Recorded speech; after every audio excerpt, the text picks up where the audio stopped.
Right, thanks for staying with us on BizTalk. If you have any comments, you can email us at biztalk@bernama-tv.com, or you can tweet us at biztalk502, or you can call us right now at 0326937008. Right, before we go back to Datuk Jaga's second question, we have a package on public's opinion on today's topic. So let's take a look.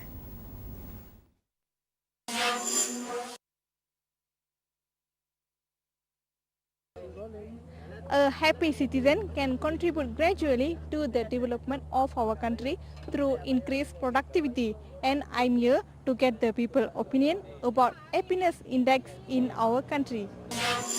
I guess in terms of wages, we are still very low compared with other countries. And if you were to look at the inflation rate and the cost of living, it doesn't really match. On the other hand, we can see the rate doesn't show very high, but in actual, the prices are quite steep. Currently, our living standard is very high, which is not totally match the income range, of which it's quite expensive to spend for your day living. I mean, like to buy food, all those things, which is your income still at middle range, doesn't increase. I think a lot of people are unhappy in this country, but I think instead of just making complaints, I think those complaints can be directed constructively for everyone to just stand up on their own and start creating their own happiness in this country. I think the government should do organize or examine or analyze or re-examine again the cost of living of the citizen. Okay, you have to balance with the high-ranking person and the lower-ranking person. Yeah, it's rapidly growing compared to last time, and people are doing more business like MLM, and then everyone have more money to spend and then grow themselves in economy-wise. Those are people's comment. Hopefully, the relevant government agencies will consult with the public, the professionals and academia to make the Malaysian Happiness Index much more inclusive of the structural transformations for achieving greater national unity. I'm Kalaivani Munusami for BizTalk. Right, thanks, Kalag. There's a lot of comments from public. Most of them, there are concerns that, the cost of living is too high, even though governments are giving this and that. So it's still not enough. So in your opinion, what should we do? Inflation is a serious problem that is not talked about. Right. There, I would be inclined to doubt the figures. Right. There are many ways of measuring inflation. It depends on the basket of goods and services. If you have something very generic and general, the low-income groups may not be adequately covered. And their prices, you go and eat some satay today, the stick is getting smaller and smaller. It's getting... You go and eat roti canai, it's getting smaller and smaller. And the price may be going higher and higher. Yes. Well, what is the cause? Again, structural. Lack of competition. Right. Too many licenses going to the wrong chaps. You drive on the road, you got potholes. It's repaired every 6 months. Yes. Why? Because you're giving to the wrong contractors. You want to give it to Bhumi contractors or others, give the guys who are well equipped, who are trained, who have got a track record. But you give it to the wrong chaps for political reasons, you must face this consequence. So you're spending more to get less. Right. And this is the wastage. Now, wages must be increased, I agree, but it must go up in tandem with productivity. Right. Otherwise, you cause inflation again. Yes. And there again, people are not trained, or those on the job need to have their skills upgraded so that they qualify for better pay. Right. Just giving pay is like just having a welfare state, and that's why Europe has failed. Right. That's why the Americans have a big problem. We don't want to go into that way. That's why Australia also, fellas get welfare and go to Bondi Beach and have a good time. Right. Now, this is all inflationary. So we have lost our core values.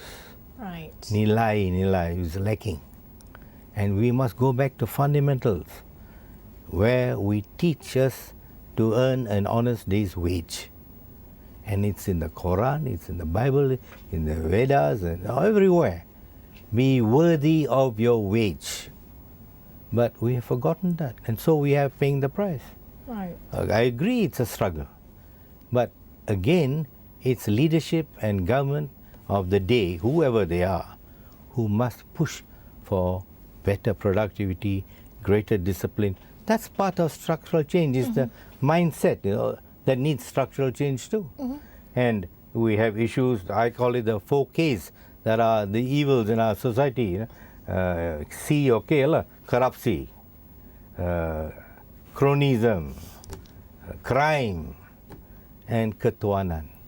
You know why people are unhappy? Right. If everybody is poor, people won't be so unhappy. Yes. But some are rich and getting richer, and the poor getting poorer, relatively, they feel upset. So why don't we concentrate on basic needs? Everybody just wants basic shelter, clothing, proper education, a better chance for their children, good public transport. Government is doing, but these areas were neglected because we went for growth and not so much on distribution, income distribution, which means poverty eradication. So now we should shift our policies, have structural changes in our policies which enable the country to move forward, at the same time strengthen the incomes of the low-income groups. Right. Orang kaya boleh jaga diri lah. Don't worry about getting more investors and all that. You get a good climate where there's fairness. Fairness is the key word, where there's security, where there's less corruption, less cronyism. Investors will come. Right. We don't have to give them all the incentives and waste a lot of money either. So that's my message. All right. You got to look after the poor. You got to have structural change, like I've described, particularly in education, to be able to move forward. Right. We are almost to the end of our show. So for the last word from you, what do you hope in 2013 towards 2020? I know that it's difficult for any government anywhere in the world to take tough action before an election. So, bagilah chance sikit. Okay. Tapi selepas election pilihan raya, if the government doesn't really embark upon tough measures to increase productivity, competition, fight corruption, fight cronyism, I think we will be in trouble. Right. Okay. So I hope the government of the day after June, for example, will really steer this country more to the NEM and forget the bad elements of the NEP. Right. Okay, thank you, TANSRI, for being with us and give us some inputs. And thank you for our callers, Datuk Jega, TANSRI Robert Pang, for giving us some inputs. And thank you so much for tuning in with us on BizTalk. And until we meet again next year.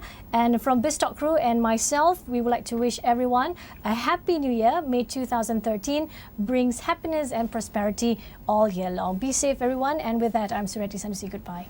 Happy New Year too, okay. Everyone. Thank you, TANSRI. Terima kasih.